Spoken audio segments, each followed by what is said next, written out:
Miss ಅವ್ರು ಮದುವೆ ಮಾಡ್ಕೊಬೇಕು ಅಂತ ಪ್ಲಾನ್ ಇಲ್ವಾ? ಇಲ್ಲ, ಅದು ಪ್ಲಾನ್ ಮಾಡ್ಕೊಳಕ್ ಆಗಲ್ಲ ನೀವು, ಅನ್ಫಾರ್ಚುನೇಟ್ಲಿ. ಅನ್ಫಾರ್ಚುನೇಟ್ಲಿ. ಬಟ್ ಅಟ್ಲೀಸ್ಟ್ ಒಂದು ಟೈಮ್ ಸ್ಕೆಡ್ಯೂಲ್ ಆದ್ರೂ ಇಟ್ಕೊಂತಾರಲ್ಲ.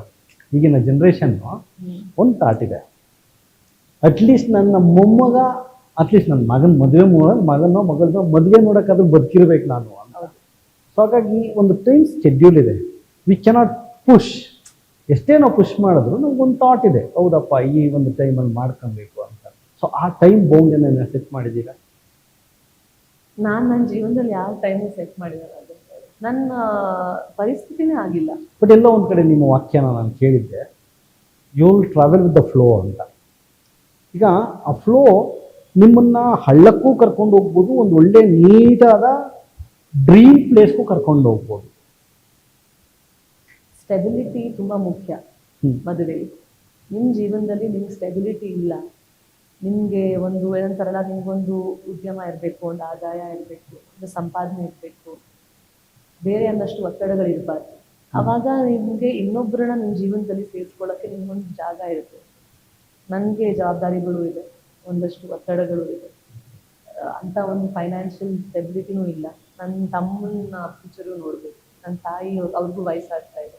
ಸೊ ಇದೆಲ್ಲ ಇರಬೇಕಾದ್ರೆ ನಾನು ಇನ್ನೊಂದಷ್ಟನ್ನ 50%, 10%, 5% ಮಾಡೋದು ಆ ಥರ ವ್ಯಕ್ತಿತ್ವ ನನ್ನಲ್ಲಿಲ್ಲ. ಎಷ್ಟು ಜನ ಹೆಣ್ಮಕ್ಳು ಮೇಡಮ್, ಎಷ್ಟು ದುರಾದೃಷ್ಟ ನೋಡಿ, ಆ ಸ್ಟೆಬಿಲಿಟಿ ಕಂಡ್ಕೊಳಕ್ಕೆ ಮದುವೆ ಆಗ್ತಾರೆ. ಯಾಕೆಂದರೆ ಮನೇಲಿ ಸಿಕ್ಕಿರಲ್ಲ. ಎಷ್ಟೊಂದು ಜನ ಹೆಣ್ಮಕ್ಳು ತಂದೆ ತಾಯಿಯ ಒಂದು ಟಾರ್ಚರ್ ತಡ್ಕೊಳಕ್ಕಾಗ್ದೇನೂ ಮದುವೆ ಆಗ್ತಾರೆ. ಒಂದು ಒಳ್ಳೆ ಹುಡುಗನ ನೋಡಿ ಅವನ ಹತ್ರ ಒಂದು ಸ್ವತಂತ್ರ ಇರುತ್ತೆ, ನನಗೆ ಅವನನ್ನ ಅರ್ಥ ಮಾಡ್ಕೋಬಹುದು ಅಂತಲೂ ಆಚೆ ಹೋಗ್ತಾರೆ. ಅಷ್ಟು ಸುಲಭ ಅಲ್ಲ. ನಾವು ಹೇಳ್ತೀವಲ್ಲ ಇವತ್ತು, ಇಲ್ಲ ಮನೆಯಲ್ಲಿ ಚೆನ್ನಾಗಿ ನೋಡ್ಕೊಂತಾರೆ ಮಕ್ಕಳನ್ನ, ಅಷ್ಟು ಚೆನ್ನಾಗಿ ನೋಡ್ಕೊಳಲ್ಲ ಅಂತ. ತಪ್ಪದು. ಆ ಪ್ರಪಂಚ ಅಲ್ಲ ಇವತ್ತು.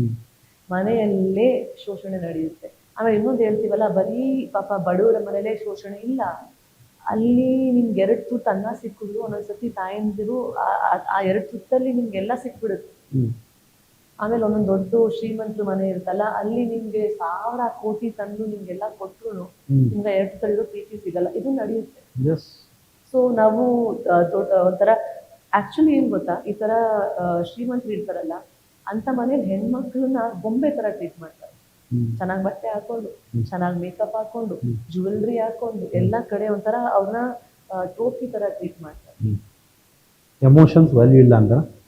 ಎಮೋಷನ್ಸ್ ವ್ಯಾಲ್ಯೂ ಇಲ್ಲ ಅಂತ ಅಲ್ಲ, ಎಮೋಷನ್ಗೂ ಅದು ಸಬ್ಜೆಕ್ಟಿವ್. ಬಟ್ ನಾನು ನೋಡಿರೋ ಅಷ್ಟು ಉದಾಹರಣೆಗಳು, ಅಲ್ಲಿ ಅವ್ರಿಗೆ ಹೇಗಿರುತ್ತೆ ಅಂದ್ರೆ ಆ ಕಂಫರ್ಟ್ ಲೆವೆಲ್ ಬಿಟ್ಟು ಇನ್ನೊಂದು ನನ್ನ ಜೀವನದಲ್ಲಿ ನನ್ನ ಧ್ಯೇಯ ಏನು, ನನ್ನ ಗುರಿ ಏನು, ನನ್ನ ಧ್ಯೇಯ ಏನು, ನನ್ನ ಮಿಷನ್ ಏನು, ನನ್ನ ಗುರಿ ಏನು, ಏನ್ ಮಾಡ್ಬೇಕು ಅಂತ ಬರೋದೇ ಇಲ್ಲ. ಯಾಕಂದ್ರೆ ಕಂಫರ್ಟ್ ಲೆವೆಲ್ ತುಂಬಾ ಇದೆ. ಸೊ ವ್ಯರ್ಥ ಅಲ್ವಾ ಒಂದ್ ಕಡೆ. ಅದರಿಂದ ಬರೋದು ಕಷ್ಟ.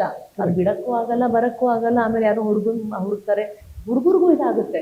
ಒಂದಷ್ಟು ದೊಡ್ಡ ಮನೆತನ ಹುಡುಗರಿಗೂ ಅವರು ಎಷ್ಟೊಂದು ಅವ್ರ ಮನಸ್ಸಲ್ಲಿ ಇರುತ್ತೆ, ಬೆಳೆಸ್ತೀನಿ ಬೆಳೆಸ್ತೀನಿ ಬೆಳೆಸ್ತೀನಿ ಅಂತ. ಯಾರಿಗೂ ಅವಕಾಶಗಳು ಸಿಗಲ್ಲ. ಇಷ್ಟೊಂದು ಪ್ರಬುದ್ಧತೆ ಎಲ್ಲಿಂದ ಬಂತು?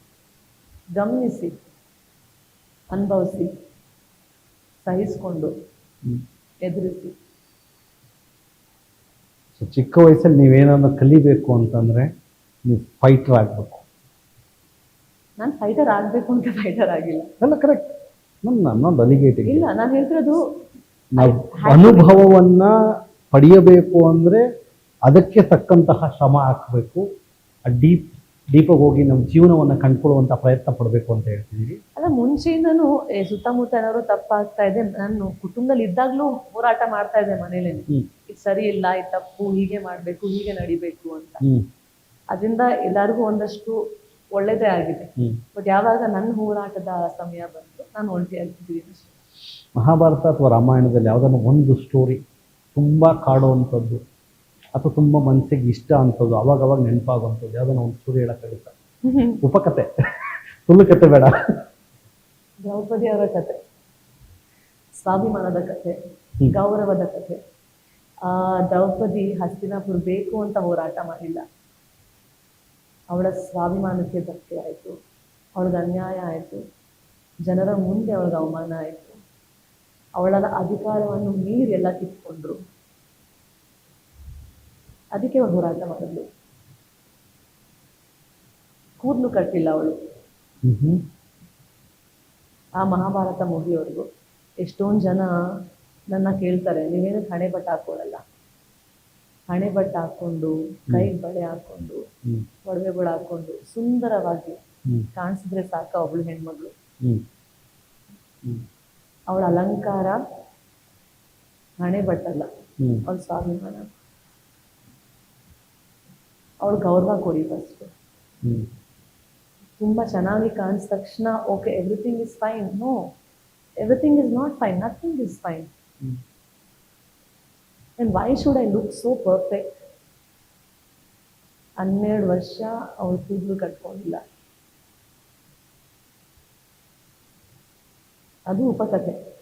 ಸುಮಾರು ಅರ್ಥಗಳಿದ್ದಾವೆ, ಅದು ವೀಕ್ಷಕರಿಗೆ ಬಿಡೋಣ ಅರ್ಥ ಮಾಡ್ಕೊಳ್ಳೋಕ್ಕೆ. ನೀವು ನಿಮಗಿರುವಂತಹ ಮೆಚ್ಯೂರಿಟಿಗೆ ಅಥವಾ ಡಿಸಿಷನ್ ಮೇಕಿಂಗ್ ಕೇಪಬಿಲಿಟಿಗೆ ಎಲ್ಲವನ್ನ ಬಿಟ್ಟು ವಿದೇಶದಲ್ಲಿ ಹೋಗಿ ಸೆಟ್ಲ್ ಆಗ್ಬೋದಾಗಿದೆ.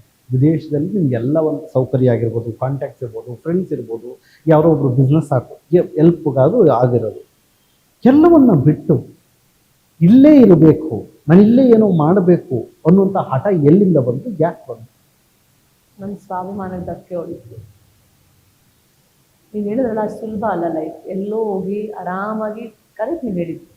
ಇವತ್ತಿನ ಎಲ್ಲ ಹೆಣ್ಮಕ್ಳಿಗೆ ಎಸ್ಪೆಷಲಿ ಒಂದು ಕಂಫರ್ಟೇಬಲ್ ಲೈಫ್ ಬೇಕಂತ ಅಂದರೆ ಸಾವಿರಾರು ಜನ ಇದ್ದಾರೆ ಕೊಡೋಕ್ಕೆ. ಆದರೆ ಲೈಫಲ್ಲಿ ದುಡ್ಡು ಎಲ್ಲ ಅಲ್ಲ. ಏನಂತಾರೆ ವೀಕೆಂಡ್ ಗೋಲ್ಸ್. ನನಗೆ ನನ್ನ ಆಲೋಚನೆ ಹೇಳ್ತಾರೆ, ವೀಕೆಂಡ್ ಗೋಲ್ಸು, ಹಾಲಿಡೇಸು ಅದೇ ಎಲ್ಲ ಅಲ್ಲ. ಒಂದಷ್ಟು ಏನೋ ಒಳ್ಳೇದು ಮಾಡಬೇಕು ಅಂತ ನನ್ನ ಮನಸ್ಸಲ್ಲಿ ಮೊದಲಾಗಿ ಅದು ನನಗೆ ನಾನೇ ಮಾಡ್ಕೋಬೇಕು. ಅದಕ್ಕೆ ನಾನು ನಿಮ್ಗೆ ಆಯ್ಕೆ ಮಾಡ್ಕೊಂಡಿದ್ದು. ನೀವು ಹೇಳ್ದಂಗೆ ಎಷ್ಟೆಲ್ಲ ಬಿಟ್ಟು ಮಾಡ್ಬೋದು, ಕರೆಕ್ಟ್. ಬಟ್ ನನ್ಗೆ ಯಾಕೋ ಆ ಕಡೆ ನನ್ನ ಮನಸ್ಸು ಎಳ್ದೇ ಇಲ್ಲ. ನನ್ನ ಆ ಕಡೆ ಇಲ್ಲ, ಇದು ತಪ್ಪು, ಸಹಿಸ್ಕೊಳಕ್ ಆಗ್ತಾ ಇಲ್ಲ. ನಾನೇನು ಮಾಡಿಲ್ವಲ್ಲ ಇದಕ್ಕೆ.